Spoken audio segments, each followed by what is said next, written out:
शफी साहब, सबसे पहले तो ये बताइएगा, पहले बजट पेश हुआ कल, तरमीम के साथ मंजूर भी हो गया कौमी असेंबली से। जो पहले दावे किए गए थे एक पैराडाइम शिफ्ट आएगा, इस्लाहात देखने में आएंगी और अशराफिया पे बोझ डाला जाएगा, आम आदमी जो पहले ही टैक्स दे रहा है उस पर बोझ नहीं डाला जाएगा, क्या ऐसा ही पाया आपने इस बजट को, या बिल्कुल जो दावे थे उनके बरक्स था ये बजट? नहीं, बिल्कुल आपकी बात दुरुस्त है कि जो बात सिर्फ ये लफाजी थी कि हम आम आदमी को रिलीफ देंगे, मगर शहजाद साहब बात बड़ी सिंपल सी है। अब इस बजट को देखते हुए मुझे ये मैं कंक्लूड कर सकता हूँ, बिल्कुल आसानी से ये कह सकता हूँ कि गवर्नमेंट का ऑब्जेक्टिव इस वक्त सिर्फ एक लाइन है, वन लाइन है कि किसी तरीके से हम IMF से अगला एग्रीमेंट कर सकें और हमें पैसे मिल जाएं तो हम पाकिस्तान की मईशत को चला सके। मैं भी IMF के साथ जाना चाहता हूं, मुझे कोई शक नहीं है, मगर सवाल ये है कि IMF पे जाने के लिए जो रास्ता गवर्नमेंट अपना रही है वो आसान तरीन रास्ता है कि जो टैक्स दे रहा है उससे टैक्स ले लें। और शहबाज शरीफ साहब और पीपल्स पार्टी अपना वोट बैंक एग्रीकल्चरिस्ट और दुकानदारों को बचाकर ले गए, और जो मजलूम दरमियान में फंसे हुए थे वो फंसे रहे। और सबसे ज़्यादा अफसोसनाक काम पीपल्स पार्टी ने किया है, जो ये कह रहे थे कि वो बजट को रिजेक्ट करेंगे या बजट को कबूल नहीं है। मुझे समझ नहीं आता कि कल जब बजट उन्होंने पास किया है तो क्या तब्दीली थी 12 तारीख से बजट में और कल के बजट में, जिसके ऊपर उन्होंने ये सौदेबाजी की है। मैं लफ्ज़ सौदेबाजी इस्तेमाल कर रहा हूँ। बल्कि हमने तो ये देखा है शफी साहब कि कल जो बजट पेश किया गया उसमें तो कुछ मजीद ऐसी इकदामात लिए हैं जिससे एक आम आदमी मुतासर होगा। और मैं बारी बारी आप से बात करना चाहूँगा इन पे।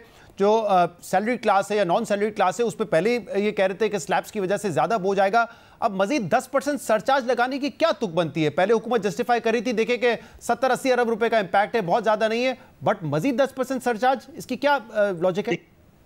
देखिए, बात यह है कि उनको ये नज़र आ रहा है कि वो जो IMF है वो ये कह रही है कि आपने जो 13,000 का टारगेट दिया है वो आप पूरा नहीं कर सकेंगे। तो दो तरीके होते हैं, एक तो होता है कि जब आप ग्रोथ से पूरा करते हैं कि आपकी मईशत तरक्की करती है तो उससे टैक्स ज़्यादा आता है तो ग्रोथ से आ जाता है। दूसरा होता है कि आप टैक्स का रेट बढ़ा दें, उसमें ग्रोथ नेगेटिव चली जाती है मगर रेट बढ़ के पैसे आ जाते हैं। तो गवर्नमेंट को, IMF को ये यकीन आ चुका है कि हमारी अगले सालों में ग्रोथ नहीं आने वाली, मगर उनको पैसे भी चाहिए। तो उसका एक ही रास्ता बनता है कि आप टैक्स का रेट बढ़ाकर उसको कर दें। अब इसकी बात पाकिस्तान में मुझे ये बताइए, जब पाकिस्तान में सैलरी का रेट 50% टैक्स रेट होगा और दुबई में टैक्स रेट 9% है मैक्सिमम, तो पाकिस्तानी बच्चे, पाकिस्तानी इंजीनियर, पाकिस्तानी लोग क्यों पाकिस्तान में नौकरी करेंगे? वो दुबई में जाकर आधी तनख्वाह में नौकरी क्यों नहीं कर लेंगे? मुझे समझा दें ये बात। तो शफी साहब, जो पहले जो हुकूमत के दावे थे उसमें तो फिर ये करना चाहिए था कि सूबों के साथ बैठते और डिस्कस करते कि कैसे सूबे अपना कलेक्शन जो है वो बढ़ा सकते हैं, एग्रीकल्चर पे कहाँ का टैक्स लग सकता है, रिटेलर्स के हवाले से, मतलब ये क्यों नहीं किया गया? फिर सर प्रॉपर्टी टैक्स नहीं, देखिए मैंने आपको पहले भी कहा ना शहजाद साहब, आप लोग बात को नहीं समझ रहे। देखिए, उनके अपने वोट बैंक्स हैं, वो अपने वोट बैंक की सियासत को खराब नहीं करना चाहते। उनका वोट बैंक है ट्रेडर्स का, उनका वोट बैंक है बिल्डर का। आपने देखा बिल्डर वाला लॉ, बिल्डर में पॉजिटिव आ गया। आपने कहा आर्मी वाले अपना प्रॉपर्टी ट्रांसफर कराएं, उनको टैक्स नहीं लगेगा।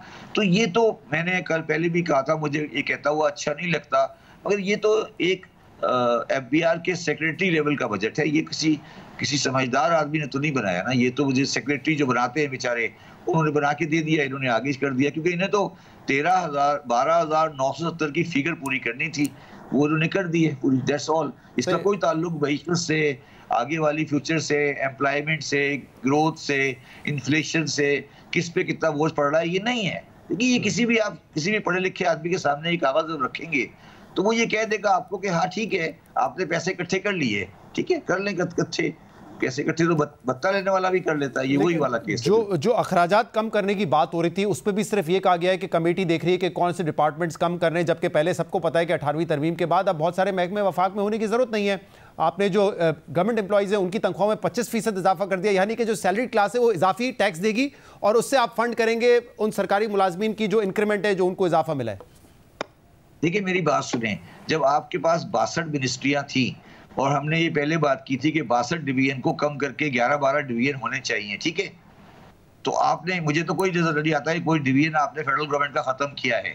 बल्कि अब आपने बोर्ड ऑफ इन्वेस्टमेंट भी रखा हुआ है और आपने नया डिवीजन बना दिया SIFC का। देखिए शहजाद साहब, अब हमें टाइम आ गया है कि हम सच बोलें। अब अगर बोर्ड ऑफ इन्वेस्टमेंट भी है तो SIFC अलग चलेगा, बोर्ड ऑफ इन्वेस्टमेंट अलग चलेगा? मुझे ये सवाल का जवाब दे दें। जी बिल्कुल सही कह रहे हैं, डजंट मेक सेंस। सवाल है ना मेरा, आपसे सवाल है ना जी कि आपके पास बोर्ड ऑफ इन्वेस्टमेंट की मिनिस्ट्री है, डिवीजन है, बंदा बैठा हुआ है, गाड़ियां हैं, सब कुछ है। अब आपने ऐलान कर दिया कि SIFC का अलग डिवीजन होगा, ठीक है, फिर जरूरत है आपको, तो आपने तो फेडरल गवर्नमेंट का साइज बड़ा कर दिया, छोटा तो नहीं किया ना। जी बिल्कुल किया, और फेडरल गवर्नमेंट का साइज भी उतना ही है, बड़ा कर दिया बल्कि, और मराद भी उनको ज़्यादा दे दी गई। एक मुझे याद है आपने बजट के फ़ौरन बाद ये कहा था कि ये प्लॉट्स के जो सेल और ट्रांसफ़र पे FED कैसे लगा दिया। FED तो मुख्तलिफ गुड्स पे लगता है, लेकिन अब जो आबाद वाले हैं वो एक और चीज़ पे एतराज़ कर रहे हैं कि कल जो ग्रॉस रिसीट है उस पर 10 से 15% जो है वो मज़ीद टैक्स लगा दिया गया है। और उससे कह रहे हैं कि हम कैसे इसको करेंगे। बहुत सारे लोग हैं जो पहले ही अपार्टमेंट या फिर प्लॉट्स वगैरह खरीद चुके हैं, 2-3 साल की पेमेंट कर चुके हैं, अब ये ग्रॉस रिसीट पे जो टैक्स है ये मजीद कैसे होगा, और अगर हम पास ऑन करेंगे तो कंज्यूमर के लिए ये और महंगा पड़ेगा। नहीं, मगर देखें वो बात उसमें वो जो मेरी जहाँ तक मेरी नॉलेज है, ये आबाद की पोजीशन जो भी है वो है, मगर ये शायद डिमांड इनकी तरफ से ही गई थी कि हमें नेट इनकम पे टैक्स नहीं करें, ग्रॉस रिसीट पे टैक्स करें। हो सकता है रेट पर झगड़ा इनके साथ हो गया हो, मगर ये देखिए, मगर इसको शहजाद, इस पूरी डिस्कशन को आप समेट लेना है इस बात के ऊपर कि क्या हमने कोई ऐसा काम किया है जो हमें कोई सिमत नजर आ रही है कि ये हमें इस सिमत पे हम जा रहे हैं। रिटेलर, होलसेलर, आड़ती, एग्रीकल्चर, प्रॉपर्टी टैक्स, ये सारी चीजें जो हैं, क्या हमने कोई ऐसा काम किया है इस बजट में या इस डिस्कशन में? या अच्छा, अब इसमें जो सबसे ज्यादा अफसोसनाक बात है वो मुझे ये बताइए कि एक तो पीपल्स पार्टी की, एक तो गवर्नमेंट थी PMLN की, पीपल्स पार्टी वालों ने सौदा कर लिया, MK वालों ने सौदा कर लिया, जो अपोजिशन थी PTI वाली, उन्होंने भी कोई रोल अदा नहीं किया ना, वो भी तो कोई सामने तजवीज नहीं लाए ना। देखिए हमारे, या तो आप पार्लियामेंट में नहीं बैठे, जब आप पार्लियामेंट में बैठते हैं तो सामने वाले के सामने ये रखे कि भाई ये बजट तुम्हारा है, हम समझते हैं कि ये बजट इस तरह होना चाहिए, जिसको शेडो कैबिनेट कहते हैं, शेडो बजट कहते हैं। शहबाज साहब, हर साल हम ये बात करते हैं कि नहीं, अब अंदाजा हो गया है कि पानी जो है वो सर से ऊपर निकल गया है, और if not now then when. तो अगर अब भी नहीं किया, जिस हुकूमत को एक सपोर्ट है इस वक्त एस्टैब्लिशमेंट की भी, SIFC में वो सपोर्ट कर रहे हैं, तो फिर अब नहीं करेंगे तो कब करेंगे? मगर मुझे शहजाद साहब आप ये बताएं ना कि SIFC में सपोर्ट कर रहे हैं, मगर अभी तक SIFC में कितने पैसे आए? हमने ये हुकूमती अरकान से सवाल किया, वो कहते हैं कि देखिए टाइम लगता है इन्वेस्टमेंट में, लेकिन ऑब्वियसली कमिटमेंट्स हैं सऊदी अरब की, UAE की, जो कि ज़्यादातर G2G हैं, वो कह रहे हैं कि इस पे जो है आपको रिजल्ट्स नजर आएंगे। नहीं, मैं इसके खिलाफ बात नहीं कर रहा, मगर मुझे ये बता दें कि क्या माहौल पाकिस्तान में फेडरल फॉरेन डायरेक्ट इन्वेस्टमेंट का बना हुआ है इस वक्त?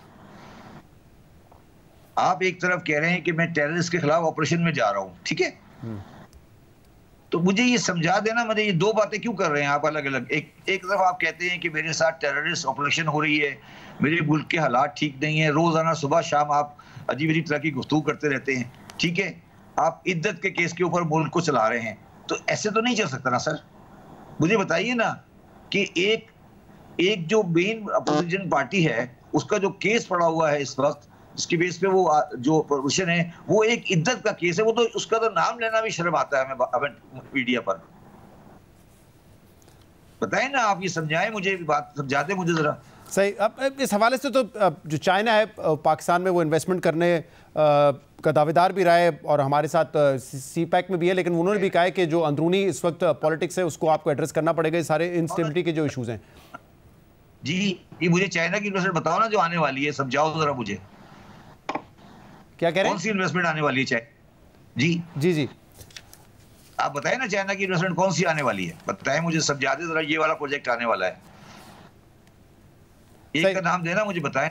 तो अब मुझे बताएं कि क्योंकि आज भी मैं देख रहा था मुख्तलिफ ये तजीबे किए जा रहे थे कि डेट के हवाले से भी पाकिस्तान जो है वो बहुत मुश्किलात में है, हमारा 85% 95% रेवेन्यू जो है वहीं पे खर्च हो जाता है, तो फिर इसको मैनेज कैसे करेंगे? ये इसी साल इस तरीके से जो बजट बनाए जो हम हर साल देखते हैं उस तरह की से मैनेज हो जाएगा ये साल?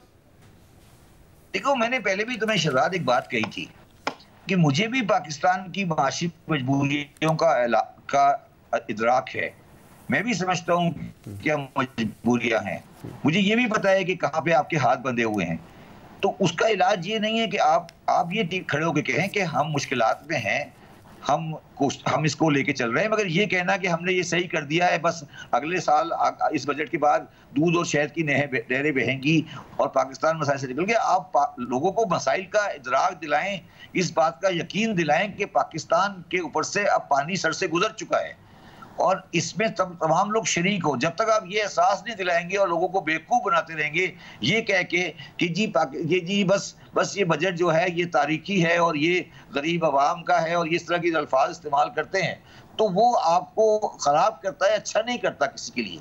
ये मैं सिर्फ आपको ये अर्ज करने की कोशिश कर रहा हूँ। ये जो बुनियादी बात है वो ये है कि हम लोगों को ऐसी बातें करते हैं। ये बिल्कुल सही, अगर ये खड़े होकर ये कह दें कि जी हमारे पास चॉइस नहीं है, हमें IMF में जाना है, हमें ये करना ही करना है, हमें कोई हमारे पास, लेकिन जैसे कि आपने कहा कि उसके भी मुख्तलिफ तरीके हो सकते हैं, जरूरी नहीं है कि आप उन्हीं पे बोझ डालें जिन पे पहले भी आप डाल चुके हैं।